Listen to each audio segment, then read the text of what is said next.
SHENENEH was a polarizing character. People try to diminish her character by saying it was just Martin in a dress, but she was much more complex than that. She owned her own hair salon business. She had good supportive friends around her. Lakita and Kilolo, she always came through for her neighbors when they were in a bind. She lent them money to bail Martin out of jail. She took care of Gina's cousin's baby when he was crying. She did Gina's hair for her wedding when she didn't have anybody to do it. She was hilarious. To me, she was my favorite character Martin played. I feel like she was his most played as well. She had episodes starring mostly her. The time she was on Love Connection with Chris Rock. A quote I always laugh at from that episode is, "Ooh girl, is it really that bad?" That makes me laugh every time because Martin kept laughing. She won the competition to sing with Biggie. Jackie Chan was looking for where she stayed. Martin was like, "SHENENEH must got the ill na." Of course the episode with Kid from House Party and she was singing, "Forever SHENENEH. Kid, can you kiss me like you did that light-skinned girl in House Party?" Talking about Gina. She and Lakita got chosen to join the Women's League, and they helped Pam and Gina get in. When she took Tommy to court, Mark Curry was her lawyer. People talk about Jerome a lot, but he was just Martin with a Jerry curl, acne, and a gold tooth is him being a fake pimp and winning the player's ball. The time Pam felt bad about a breakup, so she let him take her out. They were doing the butt in his tacky apartment. He is actually on the lower end of Martin characters to me. The time he ran an illegal casino and it got robbed and they stole his gold tooth. Club Shiznit. He did have a popular jingle. Jerome's in the house, Jerome's in the house, watch your mouth. He was the best branded character. I feel like people always dress as him for Halloween. Maybe because it's the easiest as well. Mama Payne was a fool in the best way possible. The fact they didn't hide his mustache is just a hilarious detail. Gina joked about it in a later episode. The only main character who we saw both their parents was Gina. We saw Tommy's dad and Cole's mom. We also never see either of Pam's parents. Maybe because she wasn't from there, I'm not sure if she was, I don't think they ever said. But then again, Gina was from Philly. Back to Mama Payne. Pass the peas like you used to do. I just randomly sing that sometimes and Gina getting carried away with the song. My Mama Bird episode, we don't see her, but we hear her and feel her presence. Her famous biscuits that Martin did not play about. "I'll take you here, then I'll take you there."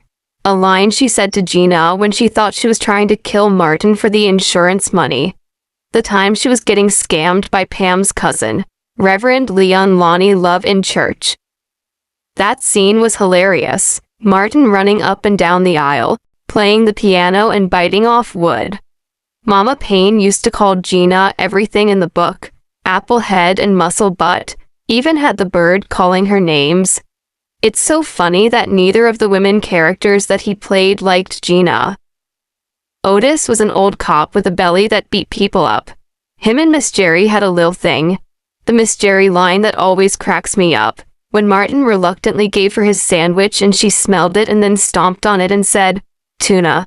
I don't eat no damn tuna." Cracks me up every time. Very disrespectful. She also had a thing in one episode with the old man store clerk. The episode Gina thought she was pregnant and Martin told everybody and they mama. Memorable episode with Otis when he beat up the bank robbers. He and the old people jumped the guy in front of the store. He tasered the guy in the courtroom. "You going down today, boy?" is his famous line. Otis really was fighting everybody.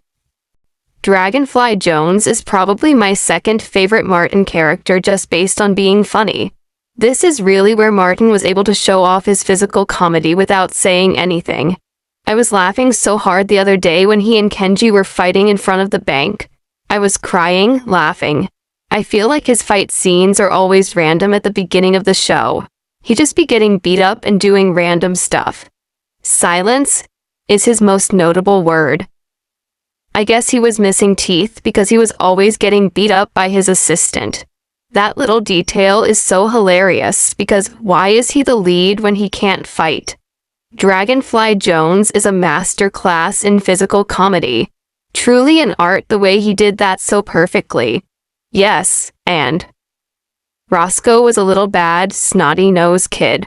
I don't know if he stayed in Gina's apartment or Martin's because he was always around both. He broke into Gina's house one time and was running a gambling ring, hustling other kids. The fact that it was just Martin on his knees with some little shoes is just funny. I feel like one time they showed the back of Martin's legs. They really did not care on that show. They did whatever. He was always blaming Gina for something. He brought the cops to her house posing as her kid. He told Arthur and the kids she was in charge of the fake, loaded dice. He was a menace. Most of Martin's characters terrorized Gina, while Martin terrorized Pam. White Bob, Bob from marketing. Gina's out of control, I'm out of control, the whole damn party's out of control. Why the heck was Bob partying with all those women and a male stripper at the hotel? This was one of his least played characters. I feel like Martin just wanted to play somebody white, just as he probably just wanted a kid character as well to make it diverse. Out of all the characters Eddie Murphy played, I don't think he ever played a kid. Bob was just an annoying white guy that Gina and Pam worked with that was always at the work functions. Elroy Preston, the singing mechanic. He was also a minimal character.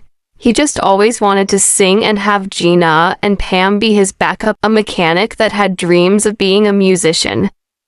King Beef was the least featured and also is the least talked about, often forgotten. He was a movie star who was shown when they were watching TV. It was a pretty forgettable character.